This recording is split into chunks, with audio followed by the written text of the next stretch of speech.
اعوذ باللہ من الشیطان الرجیم، بسم اللہ الرحمن الرحیم۔ السلام علیکم ورحمۃ اللہ وبرکاتہ۔ امید آپ سبھی خیریت سے ہوں گی اور ایمان کی بہترین حالت میں ہوں گی۔ آج ہم لوگوں نے سورۃ الدہر سورۃ نمبر 76 کی تفسیر پڑھنی ہے۔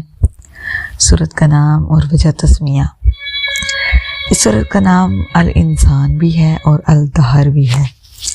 برصغیر پاک و ہند میں اس سورت کا نام الدہر معروف ہے اور دوسرے علاقوں میں اس کا نام الانسان مشہور ہے۔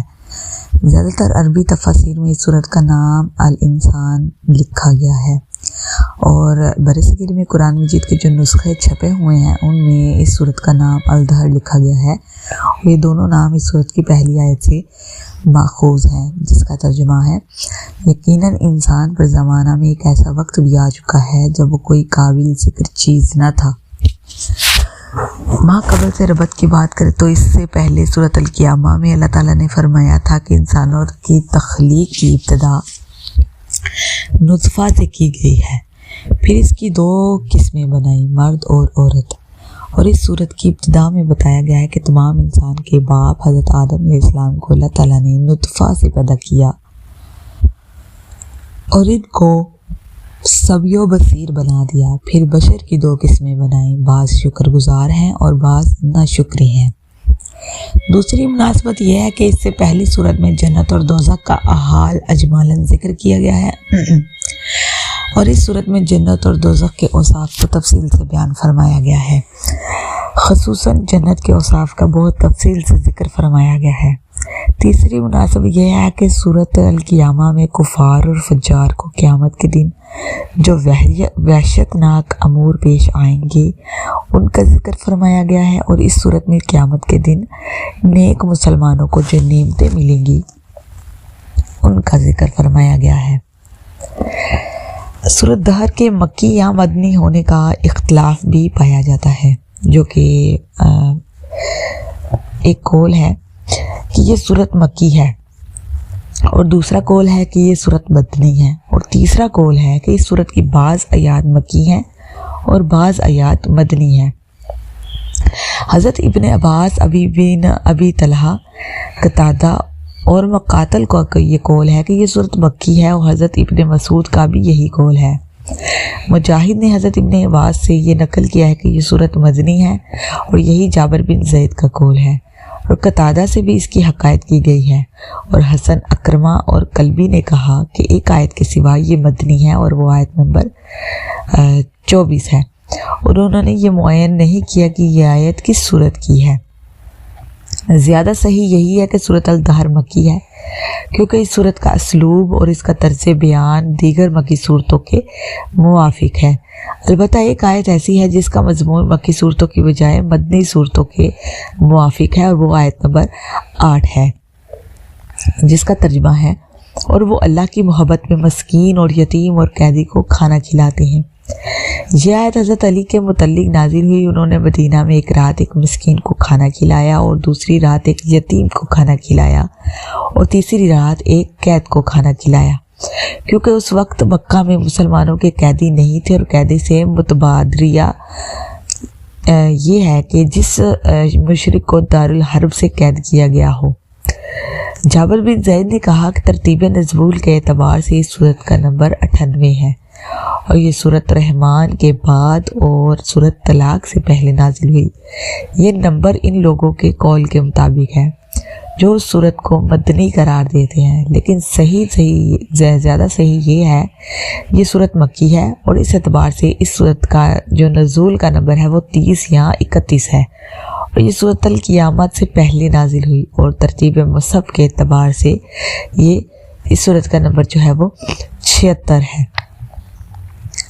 اور اس میں جو ہے آیات وہ 31 ہیں۔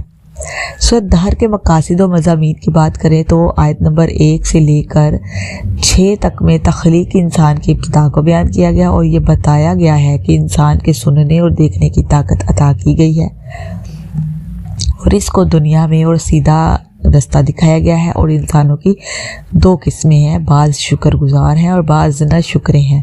پھر بتایا کہ شکر گزاروں کی جزا جنت ہے اور ناشکروں کی سزا دوزخ ہے۔ پھر آیت نمبر 7 سے لے کر 11 میں بتایا گیا ہے کہ شکر گزاری اپنی مانی ہوئی نظر کو پورا کرتے ہیں اور اللہ کی رضا کے لیے کھانا کھلاتے ہیں۔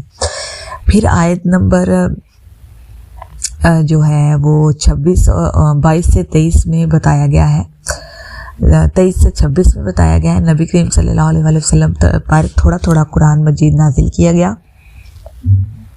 آپ کو عمدہ طریقے سے صبر کرنے کا اور اللہ تعالیٰ کا ذکر کرنے کا اور اس کے لیے قیام کرنے کا حکم دیا گیا۔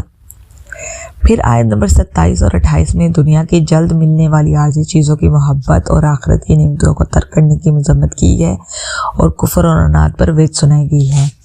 پھر 29 سے 31 تک میں بتایا گیا ہے کہ قرآن مجید میں تمام انسانوں کے لیے نصیحت اور ان کو ایمان اور اعمال کے صالحہ کی دعوت دی گئی ہے۔ اس کے بعد جو ہے ہم لوگ سورۃ المرسلات کی تفصیل بھی ساتھ پڑھ لیتے ہیں، جو کہ سورۃ نمبر 77 ہے۔ سورت کا نام وجہ تسمیہ، اس سورت کا نام المرسلات ہے۔ یہ نام اس سورت کی پہلی آیت کا جو ہے وہ پہلی آیت کا پہلا لفظ ہے۔ اس سورت کا نام اس کے ایک جز پر رکھ دیا گیا۔ اس سورت کی ابتدائی 4 آیتوں میں اللہ تعالیٰ نے مختلف انواع ہواؤں اور فرشتوں کی قسم کھائی ہے۔ آیت سے 1 سے لے کر 4 تک کا ترجمہ ہے، ان ہواؤں کی قسم جو مسلسل بھیجی جاتی ہیں، پھر ان ہواؤں کی قسم جو بہت تیز چلتی ہیں، پھر ان ہواؤں کی قسم جو بادلوں کو پھیلاتی ہیں، پھر ان فرشتوں کی قسم جو حق اور باطل کو جدا کرنے والے ہیں۔ امام بھائی نے دلائل النبوہ میں اکرمہ اور الحسن سے روایت کیا ہے، سورۃ المرسلات مکہ میں نازل ہوئی۔ حافظ سیوطی نے بھی الاتقان میں اسی طرح لکھا ہے۔ جمہور مفسرین کے نزدیک یہ صورت ان صورتوں میں سے ہے جو ابتدا میں مکہ میں نازل ہوئی تھی، کیونکہ یہ صورت اس وقت نازل ہوئی تھی جب نبی کریم صلی اللہ علیہ وسلم اپنے اصحاب کے ساتھ منا کے غار میں چھپے ہوئے تھے۔ ترتیب نزول کے اعتبار سے سورت کا نمبر 33 ہے اور ترتیب مصحف کے اعتبار سے سورت کا نمبر 77 ہے۔ اس سورت کی ایک آیت ہے جس کے متعلق کہا جاتا ہے کہ وہ مدینہ منورہ میں منافقین کے متعلق نازل ہوئی، جس کا نمبر جو ہے وہ 48 ہے اور وہ آیت یہ ہے، اور جب ان سے کہا جاتا ہے کہ نماز پڑھو تو وہ نماز نہیں پڑھتے۔ اس کی وجہ یہ ہے کہ اس سے پہلے مشرکین کا ذکر ہے اور مشرکین سے نماز پڑھنے کے لیے نہیں کہا جاتا تھا بلکہ ایمان لانے کے لیے کہا جاتا تھا۔ لیکن اس بنیاد پر اس صورت کو مدنی قرار دینا صحیح ہے، کیونکہ اس آیت کی توجہ یہ ہے کہ تم ایمان لاؤ اور پھر نماز پڑھو، اور اس کی پوری بحث المدثر صورت کی آیت نمبر 23 سے لے کر 44 میں گزر چکی ہے۔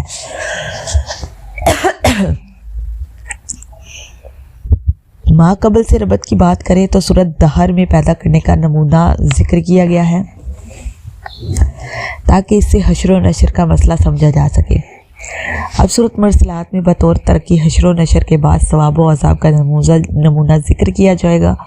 المرسلات عرفات انما توعدون الواقعہ دیکھو، یہ ہوائیں کہیں نرم چلتی ہیں اور کہیں تند، اسی طرح آخرت میں کسی کے ساتھ نرمی ہوگی اور کسی کے ساتھ سختی ہوگی۔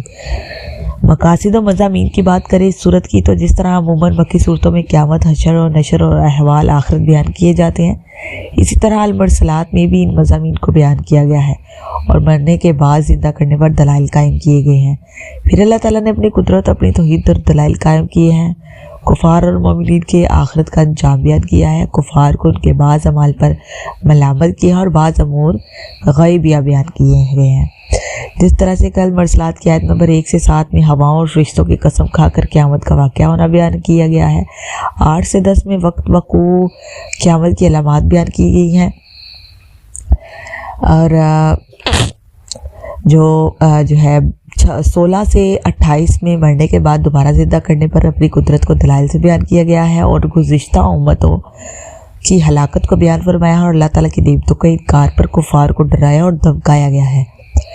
پھر 29 سے لے کر 40 میں مجرمین کا ٹھکانہ اور کافروں کے عذاب بیان فرمائے گئے ہیں، اور 40 سے 41 میں مومنین متقین کی نعمتوں کا بیان فرمایا اور دائمی جنتوں میں اللہ تعالیٰ کے جو متعدد انواع سے اپنے فضل اور احسان فرمایا، ان کی تکریم کی اور ان کا بیان فرمایا ہے۔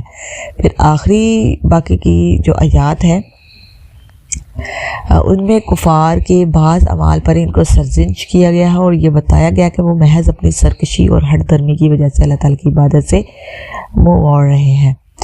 تو یہ ہے سورۃ الدہر اور سورۃ المرسلات کی مکمل تفسیر۔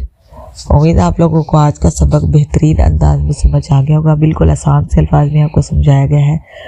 انشاءاللہ اگلے سبق کے ساتھ حاضر ہوتے ہیں، دعا میں یاد رکھیے گا۔ السلام علیکم ورحمۃ اللہ وبرکاتہ۔